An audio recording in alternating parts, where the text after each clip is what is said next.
টক জাতীয় প্রায় সব ফলই আমার অনেক বেশি প্রিয়, আর তার মধ্যে সবথেকে বেশি ভালো লাগে হচ্ছে কদবেল। আর সেই কদবেল যদি হয় নিজেদের গাছের, তাহলে তো কোনো কথাই নেই। বাজারে এখন কদবেল বেশ ভালোই দামে বিক্রি হয়, তাও আবার ফরমালিন দিয়ে পাকানো। আর নিজেদের বাড়ির গাছের বেল যখন ইচ্ছা যেভাবে ইচ্ছা খেতে পারি, কাঁচাও খেতে পারি আবার পাকাও খেতে পারি। আজকে আমি আপনাদের সাথে শেয়ার করব আমাদের গাছ থেকে কিছু পড়া পাকা কদবেলের ভিডিও।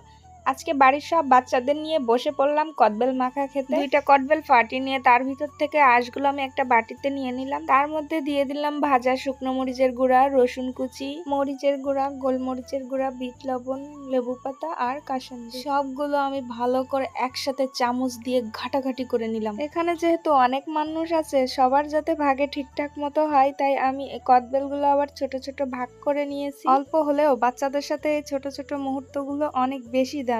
তো আজকের মতো ভিডিওটা এই পর্যন্ত। আল্লাহ।